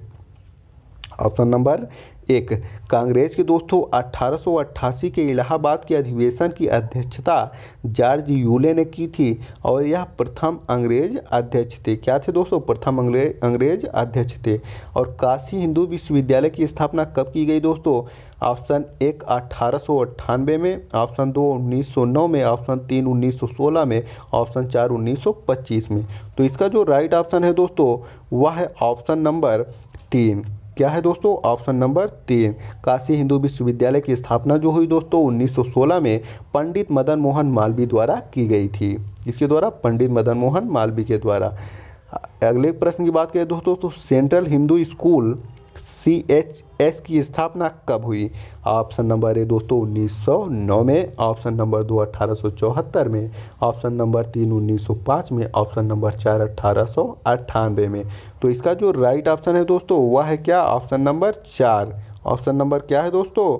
4 है। सेंट्रल हिंदू स्कूल की स्थापना 1898 में श्रीमती एनी बेसेंट द्वारा की गई थी, जो आगे चल के क्या हो गया दोस्तों? काशी हिंदू विश्वविद्यालय बना। हमारा अगला प्रश्न है दोस्तों, कांग्रेस के किस अधिवेशन में कांग्रेस व मुस्लिम लीग में समझौता हुआ? Option number 1 Kanpur, option 2 Lucknow, option 3 Varanasi, option 4 Allahabad. Option 4 क्या है दोस्तों? इलाहाबाद। तो इसका जो राइट ऑप्शन है दोस्तों वह है ऑप्शन नंबर 2। क्या है? Option number 2। कांग्रेस के 1916 के लखनऊ अधिवेशन में कांग्रेस के नरम व गरम दल के बीच क्या हुआ था दोस्तों? समझौता हो गया था। क्या हो गया था? समझौता हो गया था। हमारा अगला प्रश्न है दोस्तों, 1920 में अखिल भारतीय खिलाफत कमेटी की बैठक कहाँ पर हुई थी? 1920 में अखिल भारतीय खिलाफत कमेटी की बैठक कहाँ पे हुई थी? Option A Lucknow, option 2 Varanasi, option 3 Agra, option 4 Allahabad. तो इसका जो राइट ऑप्शन है दोस्तों वह है ऑप्शन नंबर 4। कहाँ पे हुआ था? ऑप्शन नंबर 4 इलाहाबाद में हुआ था। हमारा अगला प्रश्न है दोस्तों, कांग्रेस के 1905 के बनारस अधिवेशन की अध्यक्षता किसने की थी? दोस्तों जो कांग्रेस का 1905 में बनारस का अधिवेशन हुआ था उसकी अध्यक्षता किसने की थी? तो इसका जो ऑप्शन है दोस्तों, option number A Ramesh Chandra Dutt, option 2 Gopal Krishna Gokhale, option 3 Annie Besant, option 4 Ras Bihari ने। तो इसका जो राइट ऑप्शन है दोस्तों वह है ऑप्शन नंबर 2। क्या है? ऑप्शन नंबर 2 इसका राइट ऑप्शन। यदि इससे जुड़े अन्य फैक्ट की बात करें दोस्तों तो 1905 के कांग्रेस के बनारस अधिवेशन की अध्यक्षता गोपाल कृष्ण क्या है? गोखले ने की थी दोस्तों। हमारा अगला प्रश्न है दोस्तों, चौरी चौरा कांड का संबंध उत्तर प्रदेश के किस जनपद से है? Option 1 Deoria, option 2 Azamgarh, option 3 Gorakhpur, option 4 Ballia. तो इसका जो राइट ऑप्शन है दोस्तों वह है ऑप्शन नंबर 3। क्या है? Option number 3। 5 फरवरी दोस्तों 5 फरवरी 1922 को एक भयानक भीड़ ने चौरी चौरा पुलिस थाने को घेर कर दोस्तों 22 पुलिस वालों को जिंदा जला दिया था। कब दोस्तों?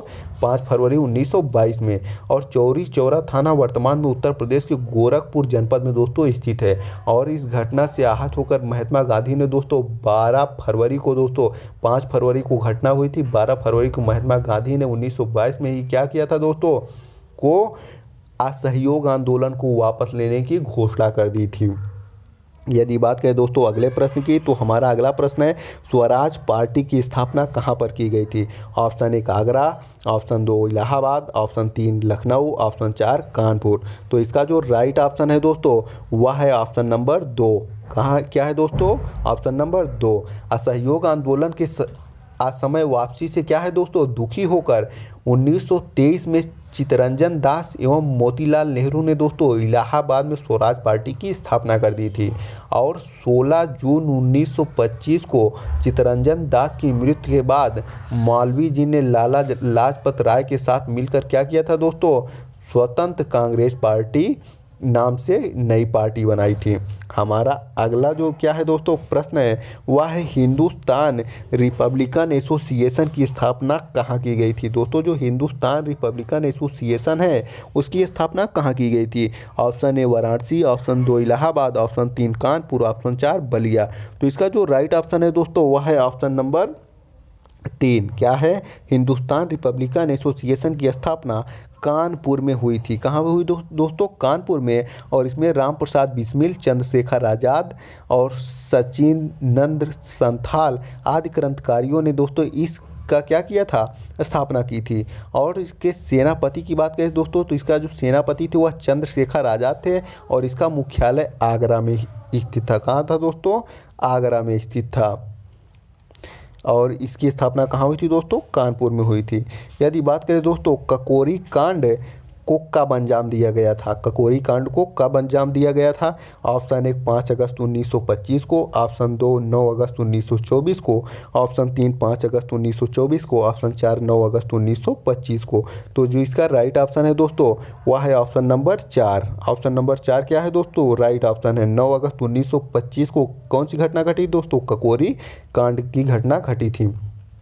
बात करें दोस्तों तो जो हिंदुस्तान रिपब्लिकन एसोसिएशन के सदस्यों ने क्या किया था दोस्तों? 9 अगस्त 1950 को लखनऊ सहारनपुर रेल खंड पर ककोरी स्टेशन पर 8 डाउन ट्रेन सरकारी खजानों को लूट लिया था दोस्तों। इसमें कितने डाउन थे? 8 डाउन थे। और इस घटना को ककोरी कांड कहा जाता है दोस्तों। इस कांड में राम प्रसाद बिस्मिल, अशफाक उल्लाह खान तथा रोशन सिंह को क्या हो गई थी दोस्तों? फांसी की सज़ा हो गई थी। और हमारा अगला प्रश्न है दोस्तों, उत्तर प्रदेश किसान सभा का गठन कब किया गया? उत्तर प्रदेश किसान सभा का गठन कब किया गया? ऑप्शन 1 1915 में, ऑप्शन 2 1918 में, ऑप्शन 3 1922 में, ऑप्शन 4 1925 में। तो इसका जो राइट ऑप्शन है दोस्तों वह है ऑप्शन नंबर 2। क्या है? ऑप्शन नंबर 2 क्या है? राइट ऑप्शन है। 1918 में दोस्तों गौरी शंकर मिश्र व इंद्र नारायण द्विवेदी तथा मालवीय जी के प्रयासों से उत्तर प्रदेश किसान सभा का क्या किया दोस्तों? गठन किया गया था। हमारा अगला प्रश्न है दोस्तों, उत्तर प्रदेश के किस जिले में नाई धोबी बंद आंदोलन चलाया गया था? दोस्तों नाई धोबी बंद आंदोलन बहुत ही प्रसिद्ध आंदोलन था दोस्तों। इसका जो ऑप्शन दिया है option number 1 Allahabad, option 2 Lucknow, option 3 Pratapgarh, option 4 Varanasi. तो इसका जो राइट ऑप्शन है दोस्तों वह है ऑप्शन नंबर 3। क्या है? Right option. प्रतापगढ़ में क्या किया गया था दोस्तों? नाई धोबी बंद आंदोलन चलाया गया था। हमारा अगला प्रश्न है दोस्तों, 1936 ईस्वी में अखिल भारतीय किसान सम्मेलन का आयोजन कहाँ किया गया था? ऑप्शन ए Meerut, option 2 Unnao, option 3 Kanpur, option 4 Lucknow. तो इसका जो राइट ऑप्शन है दोस्तों वह है ऑप्शन नंबर 4। कहाँ पे किया गया था? लखनऊ में किया गया था। कहाँ पे किया गया था दोस्तों? लखनऊ में किया गया था।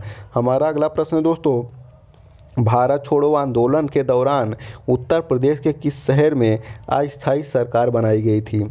भारत छोड़ो जब आंदोलन हुआ था दोस्तों तो उत्तर प्रदेश के किस शहर में अस्थायी सरकार बनाई गई थी? Option 1 Ghazipur, option 2 Ballia, option 3 Saharanpur, option 4 Meerut. तो इसका जो राइट ऑप्शन है दोस्तों वह है क्या? Option number 2। ऑप्शन नंबर 2 क्या है दोस्तों? राइट ऑप्शन है। भारत छोड़ो आंदोलन के दौरान उत्तर प्रदेश के दोस्तों बलिया में 16 अगस्त 1942 को बलिया जेल पर आंदोलनकारियों ने धावा बोलकर कैदियों को छुड़ा लिया था दोस्तों, और सरकारी अधिकारियों को बंदी बनाकर कांग्रेस के स्थानीय नेता चित्तू पांडे ने दोस्तों, कौन? चित्तू पांडे ने अस्थायी समानांतर सरकार का गठन किया, परंतु कुछ समय बाद पुनः बलिया पर अंग्रेजों का कब्जा हो गया था। हमारा अगला क्या है दोस्तों? प्रश्न है, सविनय अवज्ञा आंदोलन के दौरान नेहरू जी ने कहां से कर बंदी आंदोलन चलाया था दोस्तों? जो सविनय अवज्ञा आंदोलन था दोस्तों उसी के दौरान नेहरू जी ने कहां से दोस्तों बंदी आंदोलन चलाया था? तो इसका जो ऑप्शन दिया है दोस्तों option 1 Allahabad, option 2 Delhi, option 3 Lucknow, option 4 Patna. तो इसका जो राइट ऑप्शन है दोस्तों वह है ऑप्शन नंबर ए। क्या है? Option number 1। सविनय अवज्ञा आंदोलन के दौरान दोस्तों जयप्रकाश नारायण और शास्त्री जी के सहयोग से नेहरू जी ने दोस्तों इलाहाबाद से कर बंदी आंदोलन का सूत्रपात किया था। 5 मार्च 1931 को गांधी इरविन समझौते के पश्चात सविनय अवज्ञा आंदोलन के स्थगन के समय ही यह आंदोलन समाप्त हो गया था दोस्तों। यदि बात करें दोस्तों अगले प्रश्न की, तो हमारा अगला प्रश्न है, भारत छोड़ो आंदोलन के दौरान नेहरू जी को कहाँ बंदी बना के रखा गया था? ऑप्शन है दोस्तों Delhi, option 2 Madras, option 3 Poona, option 4 Allahabad. तो इसका जो राइट ऑप्शन है दोस्तों वह क्या है? Option number 4। ऑप्शन नंबर 4 दोस्तों। भारत छोड़ो आंदोलन के प्रारंभ होते ही दोस्तों 9 अगस्त 1942 को प्रातः कांग्रेस के सभी बड़े नेताओं को क्या कर लिया गया दोस्तों? गिरफ्तार कर लिया गया था, और गांधी जी को पूना के आगा खां पैलेस व नेहरू जी को दोस्तों इलाहाबाद के नैनी जेल में बंदी बनाकर रखा गया था। हमारा अगला प्रश्न है दोस्तों, भारतीय राष्ट्रीय कांग्रेस के स्वतंत्रता प्राप्ति तथा इलाहाबाद में कितने अधिवेशन हुए? जो दोस्तों भारतीय राष्ट्रीय कांग्रेस है दोस्तों स्वतंत्रता प्राप्ति तक इलाहाबाद में कितने अधिवेशन हुए दोस्तों? Option 1 2, option 2 3, option 3 4, option 4 6।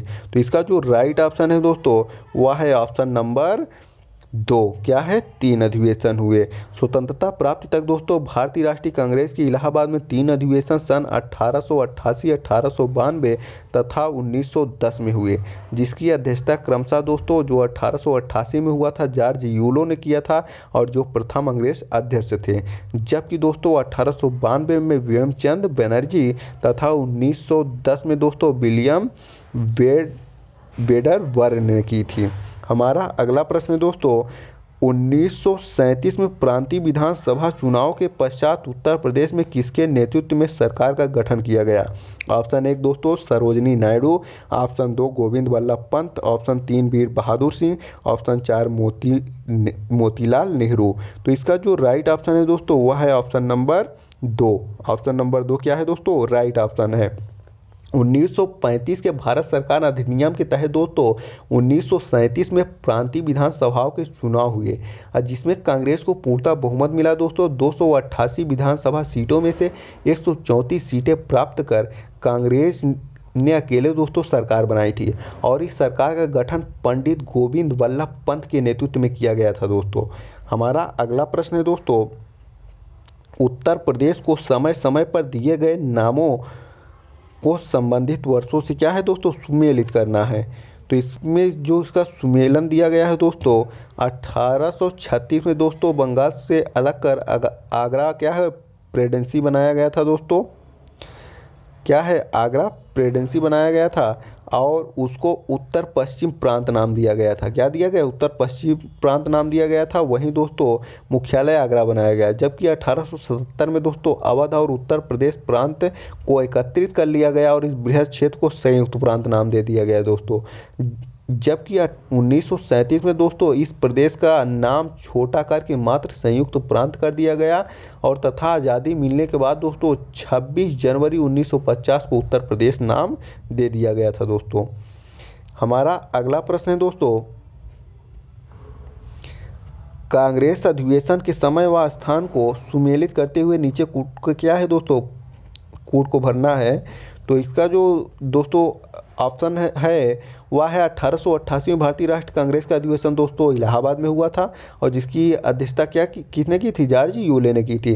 जबकि 1899 में दोस्तों कांग्रेस का अधिवेशन लखनऊ में संपन्न हुआ था और जिसकी अध्यक्षता रमेश चंद्र दत्त ने की थी और इस अधिवेशन में कांग्रेस को संविधान को स्वीकार कर लिया गया था। वहीं दोस्तों 1905 में कांग्रेस का अधिवेशन वाराणसी में हुआ था जिसकी अध्यक्षता गोपाल कृष्ण गोखले ने की थी तथा 1946 का अधिवेशन मेरठ में हुआ था जिसकी अध्यक्षता आचार्य जेवी कृपलानी ने की थी।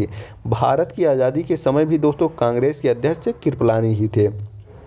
हमारा अगला प्रश्न है दोस्तों, चंद्रशेखर आज़ाद किस स्थान पर शहीद हुए। Option 1 Delhi, option 2 Kanpur, option 3 Allahabad, option 4 Pratapgarh. तो इसका जो दोस्तों राइट ऑप्शन है वह है ऑप्शन नंबर 3। क्या है ऑप्शन नंबर 3। 1930 तक अंग्रेजों क्या है दोस्तों अंग्रेजों ने अधिकतम क्रांतिकारियों को या तो पकड़ लिया या तो भूमिगत हो चुके थे परंतु चंद्रशेखर आज़ाद अभी तक नहीं पकड़े गए थे और 27 फरवरी 1931 को आज़ाद इलाहाबाद के दोस्तों अल्फ्रेड पार्क में पुलिस से लड़ते हुए क्या हो गए थे शहीद हो गए थे दोस्तों। हमारा अगला प्रश्न है दोस्तों, स्वतंत्रता के बाद संयुक्त प्रांत का प्रथम राज्यपाल कौन बना। जब भारत स्वतंत्र हो गया दोस्तों तो संयुक्त प्रांत जो है दोस्तों वर्तमान उत्तर प्रदेश इसका जो राज्यपाल है प्रथम राज्यपाल किसे चुना गया दोस्तों। तो option number 1 Sucheta Kripalani, option 2 Pattabhi Sitaramayya, option 3 Sarojini Naidu, option 4 Indira Gandhi. तो इसका जो राइट ऑप्शन है दोस्तों वह है ऑप्शन नंबर 3 किसे चुना गया सरोजिनी नायडू को चुना गया था। हमारा अगला प्रश्न है दोस्तों, स्वतंत्रता के पश्चात संयुक्त प्रांत या उत्तर प्रदेश की प्रथम मुख्यमंत्री कौन बना। Option 1 Govind Vallabh Pant, option 2 Sarojini Naidu, option 3 पुरुषोत्तम दास टंडन, ऑप्शन 4 इनमें से कोई नहीं। तो इसका जो राइट ऑप्शन है दोस्तों वह है ऑप्शन नंबर ए। क्या है दोस्तों गोविंद वल्लभ पंत क्या है दोस्तों को स्वतंत्रता से पूर्व तथा स्वतंत्रता के पश्चात भी उत्तर प्रदेश का प्रथम मुख्यमंत्री बनने का गौरव प्राप्त हुआ और 17 जुलाई 1937 से 27 दिसंबर 1954 तक वे लगातार 4 बार उत्तर प्रदेश के मुख्यमंत्री रहे हैं दोस्तों। अब गोविंद वल्लभ पंत की बात करें दोस्तों बाद में भारत सरकार में गृह मंत्री भी रहे हैं। हमारा अगला प्रश्न है दोस्तों, स्वतंत्रता के पश्चात उत्तर प्रदेश का प्रथम विधानसभा अध्यक्ष कौन बना। जो उत्तर प्रदेश का दोस्तों प्रथम विधानसभा अध्यक्ष कौन बना। ऑप्शन 1 जेबी मिलवंकर, ऑप्शन 2 पुरुषोत्तम दास टंडन, ऑप्शन 3 जयप्रकाश नारायण, ऑप्शन 4 शास्त्री जी। तो इसका जो राइट ऑप्शन है दोस्तों वह है ऑप्शन नंबर 2। ऑप्शन नंबर 2 क्या है दोस्तों राइट ऑप्शन है पुरुषोत्तम दास टंडन क्या है स्वतंत्रता के पश्चात उत्तर प्रदेश के प्रथम विधानसभा अध्यक्ष बने थे दोस्तों। क्या हुए थे अध्यक्ष बने थे। जबकि जीबी मलवंकर दोस्तों विधानसभा के क्या है ये लोकसभा के प्रथम अध्यक्ष बने थे। हमारा अगला प्रश्न है दोस्तों, महात्मा बुद्ध का महापरिनिर्वाण कुशीनगर में हुआ था। कहाँ हुआ था दोस्तों कुशीनगर में। और इसमें क्या है दोस्तों थोड़ा कट है। इसका जो हमारा ऑप्शन है दोस्तों क्या है प्रश्न नंबर 127। इसका अगला प्रश्न है दोस्तों, उत्तर प्रदेश का प्रभास गिरी किसका तीर्थ स्थल है। उत्तर प्रदेश में दोस्तों जो प्रभास गिरी है वो किसका तीर्थ स्थल है। तो इसमें जो ऑप्शन दिया है दोस्तों, ऑप्शन नंबर 1 बौद्ध का, ऑप्शन नंबर 2 जैन का, ऑप्शन 3 शैव का, ऑप्शन 4 वैष्णव का। तो इसका जो राइट ऑप्शन है दोस्तों वह है ऑप्शन नंबर 2। किसका है? जैन का है। Option number 2। प्रभासगिरी कौशाम्बी में स्थित है दोस्तों, जो जैन तीर्थ स्थल है। और कौशाम्बी का जो दोस्तों प्रभासगिरी स्थल छठे जैन तीर्थंकर पद्म प्रभु से संबंधित है। किससे? पद्म प्रभु से। हमारा अगला प्रश्न दोस्तों, सूची का क्या है? सुलेमित करना है दोस्तों। कौशाम्बी में क्या है दोस्तों? कौशाम्बी में जो है दोस्तों वह है घोषिताराम मठ। क्या है? घोषिताराम मठ कहाँ है दोस्तों? कौशाम्बी में है। वहीं सारनाथ की बात करें तो दोस्तों जो धार्मिक स्तूप है वह कहाँ पे है? सारनाथ में है। और कुशीनगर में दोस्तों नाराभर स्तूप है। कुशीनगर में क्या है दोस्तों? नाराभर स्तूप है। और शेष महेश की बात करें दोस्तों, ये कहाँ पे है? सारनाथ में है। हमारा अगला प्रश्न है दोस्तों, अशोक द्वारा उत्तर प्रदेश के बौद्ध तीर्थ स्थलों की यात्रा का सही क्रम क्या था? इसमें क्या है? सही क्रम पूछ लिया है दोस्तों। तो बौद्ध धर्म ग्रहण करने के उपरांत दोस्तों अशोक ने आखेट तथा विहार यात्राएं रोक दी तथा उसके स्थान पर धर्म यात्राएं उन्होंने प्रारंभ कर दी। उन्होंने महात्मा बुद्ध के चरण चिन्हों से पवित्र हुए स्थानों की यात्रा की तथा उसकी पूजा की। सर्वप्रथम उसने दोस्तों बोध गया की यात्रा की थी। अशोक सर्वप्रथम कहाँ की यात्रा किया था दोस्तों? बोध गया की यात्रा की थी। उनकी यात्राओं का दोस्तों जो कालक्रम है वह है गया, कुशीनगर, लुम्बिनी, कपिलवस्तु, सारनाथ और श्रावस्ती। सर्वप्रथम कहाँ गए थे दोस्तों? वे गया। हमारा अगला प्रश्न है दोस्तों, राजवंश जो कन्नौज पर अधिपत्य स्थापित करने में त्रिकोणीय संघर्ष में उलझे हुए थे वह कौन थे? तो इसका जो राइट ऑप्शन है दोस्तों वह है ऑप्शन नंबर 3। ऑप्शन नंबर 3 क्या है? राइट ऑप्शन है पाल, गुर्जर और राष्ट्रकूट। हमारा अगला प्रश्न दोस्तों, महोदया किसका पुराना नाम है? महोदया किसका पुराना नाम है? Option A Allahabad, option 2 Khajuraho, option 3 Kannauj, option 4 Patna. तो इसका जो राइट ऑप्शन है दोस्तों वह है ऑप्शन नंबर 3। क्या है? Option number 3। महोदया जो पुराना नाम है दोस्तों वह कन्नौज का है। किसका है? कन्नौज का है। हमारा अगला प्रश्न है दोस्तों, प्रयाग प्रशस्ति जो है दोस्तों किसके सैन्य अभियानों के बारे में जानकारी देता है? ऑप्शन ए चंद्रगुप्त प्रथम, ऑप्शन 2 समुद्रगुप्त, ऑप्शन 3 चंद्रगुप्त द्वितीय, ऑप्शन 4 कुमार गुप्त। तो इसका जो राइट ऑप्शन है दोस्तों वह है समुद्रगुप्त। क्या है? समुद्रगुप्त। जो प्रयाग प्रशस्ति क्या है दोस्तों? अभिलेख है वह समुद्रगुप्त के बारे में जानकारी देता है। हमारा अगला प्रश्न है दोस्तों, जेजा का भुक्ति किसका प्राचीन नाम था? किसका प्राचीन नाम था? ऑप्शन ए बुंदेलखंड का, ऑप्शन 2 जो दिया है, ऑप्शन ए दिया है दोस्तों बघेलखंड का, ऑप्शन 2 बुंदेलखंड का, ऑप्शन 3 मालवा का, ऑप्शन 4 विदर्भ का। तो इसका जो राइट ऑप्शन है दोस्तों वह है ऑप्शन नंबर 2। बुंदेलखंड को क्या कहा जाता था दोस्तों? जेजा का भुक्ति कहा जाता था। बुंदेलखंड का प्राचीन नाम था। और चंदेल वंश के संस्थापक दोस्तों ननकुक के पौत्र जय सिंह को जेजा के नाम पर यह क्या हुआ था दोस्तों? प्रदेश का नाम पड़ा था। हमारा अगला प्रश्न है दोस्तों, आल्हा उदल किससे संबंधित थे? Option A Chanderi, option 2 Vidisha, option 3 Mahoba, option 4 पन्ना। तो इसका जो राइट ऑप्शन है दोस्तों वह है ऑप्शन नंबर 3। किससे संबंधित थे? महोबा से। किससे संबंधित थे? महोबा से संबंधित थे। हमारा अगला प्रश्न है दोस्तों, गोविंद चंद्र गहलवाल की रानी कुमार देवी ने धर्म चक्र जिन विहार कहाँ बनवाया था? तो ये जो बनवाया था दोस्तों ये बनवाया था ऑप्शन नंबर 4 सारनाथ में बनवाया था। कहाँ बनवाया दोस्तों? सारनाथ में बनवाया था। हमारा अगला प्रश्न है दोस्तों, टोपरा तथा मेरठ से 2 स्तंभ लेख दिल्ली कौन ले गया? टोपरा तथा मेरठ से जो 2 स्तंभ दोस्तों ले गए वो किसके द्वारा ले गए? तो इसका जो ऑप्शन दिया है दोस्तों, option 1 Alauddin Khilji, option 2 Firoz Shah Tughlaq, option 3 Mohammad Ghori, option 4 Sikandar Lodi. तो ये जो ले जाया गया था दोस्तों ये फिरोज शाह तुगलक द्वारा ले जाया गया था। किसके द्वारा? फिरोज शाह तुगलक द्वारा। फिरोज शाह तुगलक की विशिष्टता यह थी कि दोस्तों उसने अपने पूर्ववर्ती राजाओं और कुलीन पुरुषों की भवनों की मरम्मत कराने और उन्हें पुनः निर्मित कराने पर बहुत ध्यान दिया। उसने अपने निर्माण से भी अधिक महत्व उन भवनों को पुनः स्थापित करने में दिया दोस्तों, जो उसके द्वारा अशोक के 2 स्तंभ मेरठ एवं टोपरा, अब अम्बाला जिले में स्थित हैं, से दिल्ली लाया गया था। टोपरा वाले स्तंभ को महल तथा फिरोजाबाद की मस्जिद के निकट पुनः स्थापित कराया गया था दोस्तों। और मेरठ वाले स्तंभ को दोस्तों दिल्ली के वर्तमान बड़ा हिंदूराव अस्पताल के निकट एक टीले के रूप में शिकार ए अखेट स्थान पर पुनः स्थापित कराया गया था। पुनः स्थापित कराया गया था। हमारा अगला प्रश्न है दोस्तों, जौनपुर नगर किसकी स्मृति में स्थापित किया गया था? तो इसका जो राइट ऑप्शन है दोस्तों वह है, इसमें ऑप्शन दिया है दोस्तों गियासुद्दीन तुगलक। क्या दिया है? गियासुद्दीन तुगलक।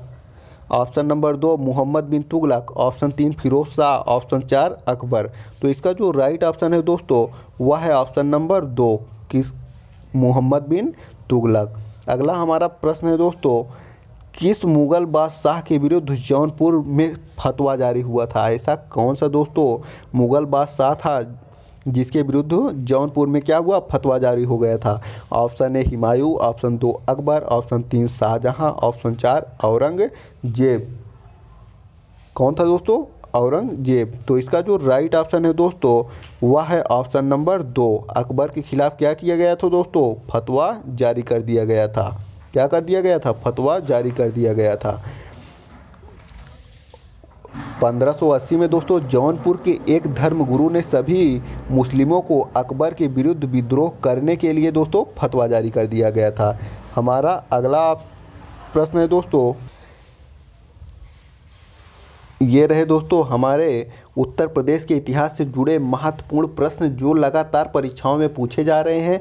और आप दोस्तों कमेंट करके ये ज़रूर बताइएगा कि ये श्रृंखला आपको कैसे लगी, क्योंकि इसमें एक सीरीज अभी क्या है बची है जिसको हम इतिहास के तौर पे क्या है उत्तर प्रदेश के इतिहास के तौर पे लाएंगे, जिसमें हमारे बचे हुए क्वेश्चन होंगे। और ये सीरीज़ दोस्तों आपको यदि अच्छी लगी हो तो चैनल को सब्सक्राइब करें और ज़्यादा से ज़्यादा शेयर करें और कमेंट करें दोस्तों, ताकि हम संपूर्ण उत्तर प्रदेश को इस तरीके करा सकें।